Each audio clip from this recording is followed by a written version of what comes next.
I was recruited into the realm of witchcraft, into spiritualism, to learn to be the third high-ranked devil worshiper for 25 years. Because a lot of people watching hear this and don't really understand the magnitude of how real the spiritual realm is. Absolutely. I mean, the devil comes to kill, steal, and destroy. My job is to paralyze you in the spirit realm, because everything starts in the spirit realm. If I can paralyze you in the spirit realm, then whatever has to happen in the natural won't happen. So I will operate in the spirit realm. The spirit realm is more real than the realm that we are in now, because everything starts in the spirit realm. It's more real than the oxygen you breathe. What's happening in the spirit realm? There's a war taking place. I have to keep you away from the plan of God, no matter what, at any cost. You keep saying you. So when you say that to me, I'm understanding you to mean that when you were in Satan's army, I'm going to just say it like it is. No, absolutely. You would actually take on the role of a soldier for the devil. Yes.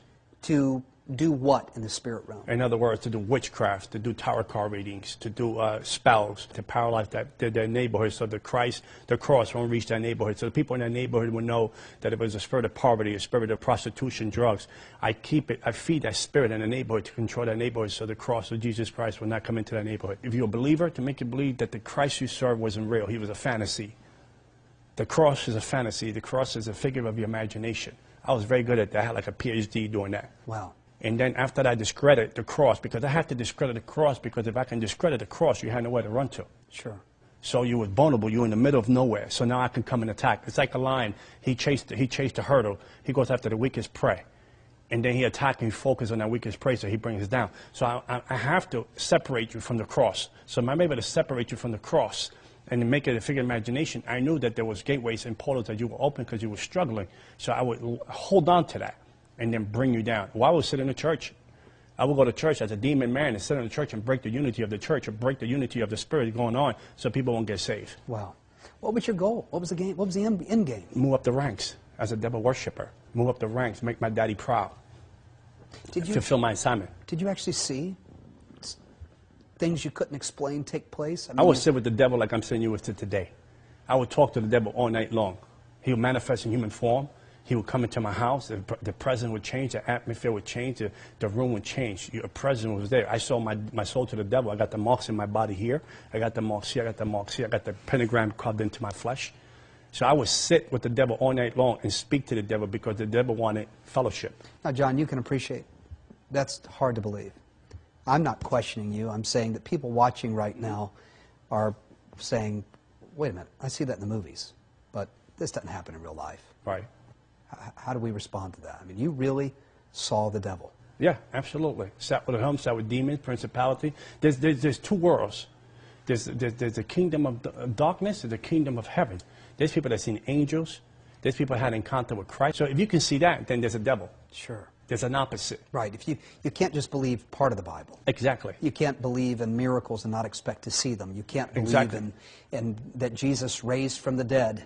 Right. And not believe in that kind of real supernatural world is what you're describing. Right. And you saw it. I saw it. I lived it for 25 years. I mean, you can't, Jesus talked about more about demons, cast out more demons. Wasn't that a third of his ministry? Exactly.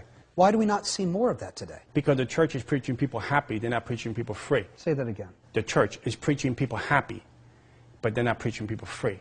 Christians are coming in bondage, in shackles, and strongholds, and generational curses in the pastors. And no disrespect to anyone's ministry, because I'm a Christian. I'm a believer. I'm on the side. I'm on the right side. But I can't preach you free, but I'm preaching you happy. Right. You know, it's like a sugar rush. I'm giving you a sugar rush, but I'm not really, you're not being healed. You're not being delivered. You're not being set free. Right. Well, there's a place for that. I mean, I would agree there's a place for that kind of ministry. But equally, there's a place for someone to be able to speak into a circumstance with real experience, who has experienced, lived, been deep in the demonic world, and can say to someone that is just trying to live happy, it's not a matter of state of mind. It's not a matter of just feeling happy. You've got some gateways in your life that you've got to shut. We've got to do some spiritual surgery, if you will, to get them out of the ditch that they're in. That's what you're describing. Right. And that's your ministry. And that's my ministry. My ministry is to come to set the captives free. People have forgot to know that there's a devil to fight. There's demons to cast out. There's a world of darkness that we're in a battle for souls. Sure. Who's going to win souls? Jesus going to win more souls, or the devil is? It's really what it's all about. Exactly. You know, it is a battle for souls. Souls. Spiritual warfare is needed. I mean, the Bible says it's clear. I mean, when I read the Bible, it comes so much to life. It said the kingdom of the light. I used to project. I used to leave my body home, and I used to project to go to different neighborhoods and put curses in the neighborhood, because whatever you can curse on the spirit realm is ever come out of the natural. And the only neighborhood that I was not able to curse, it was a Christian that were praying for the neighborhoods. They had a circle of unity, praying for the neighborhoods, and they used to chase me out to prayer. Wow. It was one accord, one unity, praying in the spirit, casting out demons, healing the sick.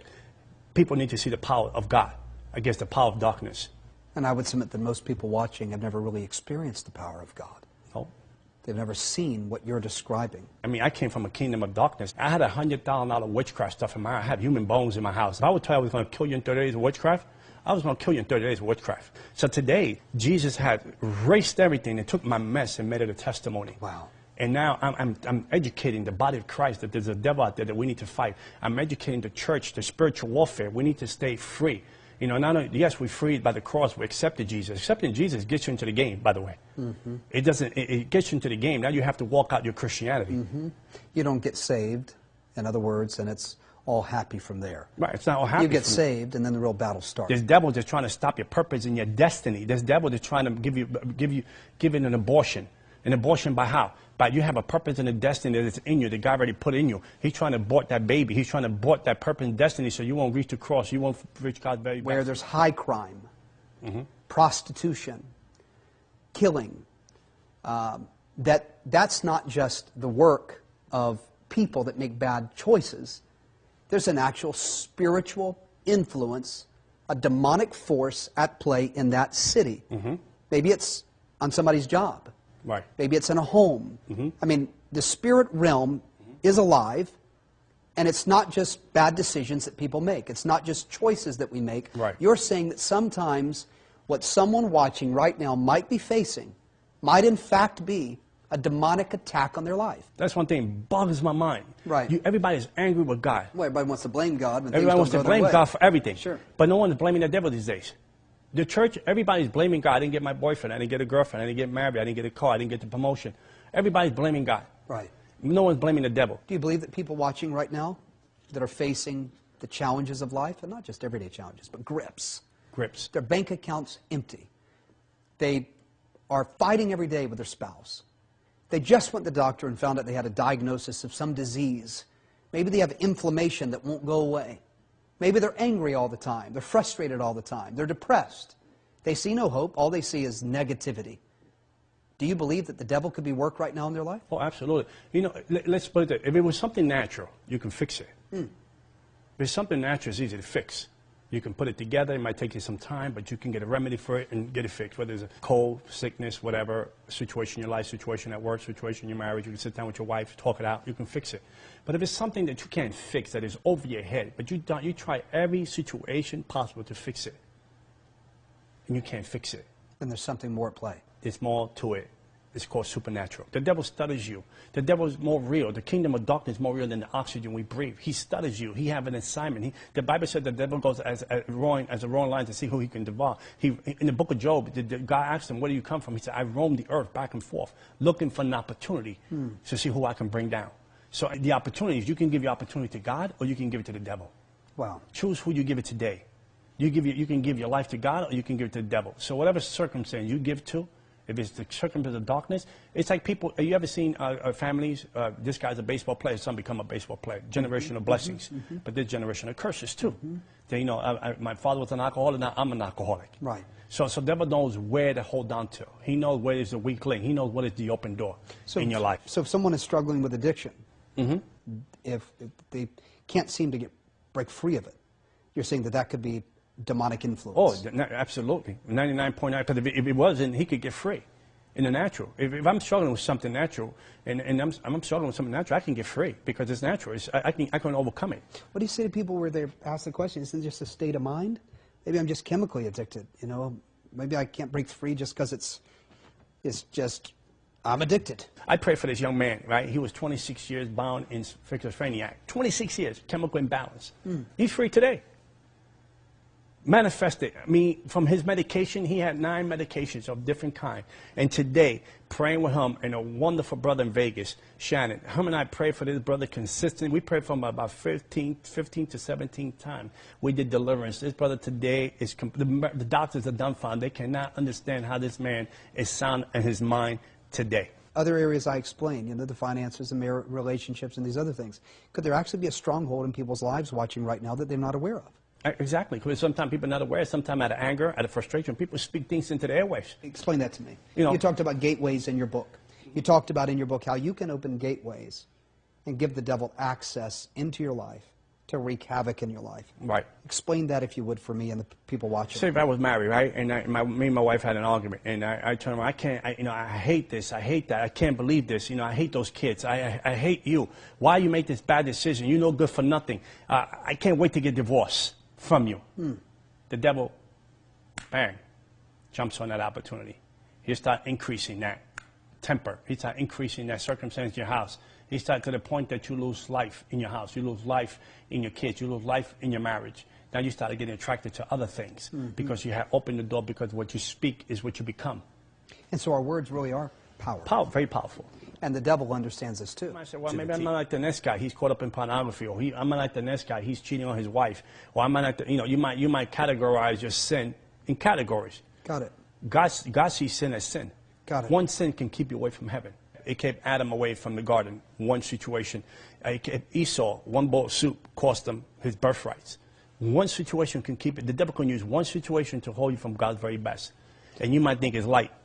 He can use a situation as a gateway, you described. As a gateway, as a portal, to get a grip, to have an asset, to have a stronghold in your life. And what does he do with that stronghold? What is his mission? The obvious, to keep us from heaven. But the devil, as you described, is doing so much more than that. It's not just on a mission to capture our soul, to keep us from our heavenly home. Amen. He's on a mission to destroy our life here on planet Earth. And that stronghold has to come down. Doubt, unbelief, fear, oppression, depression. There's Christians right now taking so much medication. There's Christians today cutting themselves. Why is that? I mean, it, to me, boggles my mind. We serve a mighty God. Not that we have to live a perfect life, because we're not going to live a perfect life, but even in my storms, I have peace. There's Christians that walk around, they don't have no peace. Identifies the issue. Exactly. Which at its core, as you describe, out of the devil's cauldron, is an enemy at work that we cannot see in the natural. The natural. But is very much there in the supernatural realm. Very much active. He is on assignment to keep you broken down, beat down, broke, depressed, living in fear, living in pain, diseased, and that's not God's plan for you. Absolutely not. That's never God's plan for you. There is a kingdom of darkness, but there is a kingdom of light that is here for you today that can set you free.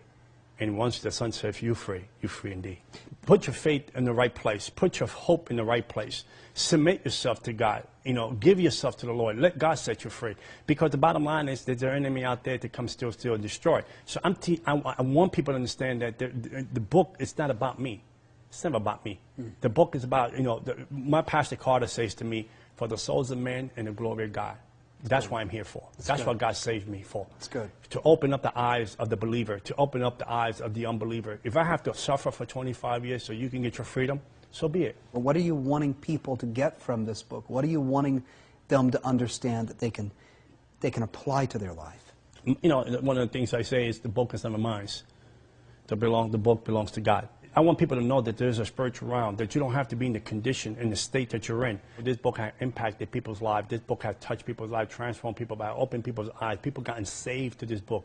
People have gotten delivered from witchcraft to this book. So it's supernatural. It's not me. It's not about a man. It's about the man, Jesus Christ, that can set you free, that can put you in a life, like you said, a life of purpose. Even when you go into trials, you still got peace. Shalom, nothing missing, nothing broken. Every fragmented pieces together. Only God can put the pieces together. So we are introducing someone saying this is just a vehicle that God can use. They bring your life to a place of not only abundance, but a life of peace. Shalom, nothing missing, nothing broken. You don't need to be in a place of entrapment where you can be in a place of freedom.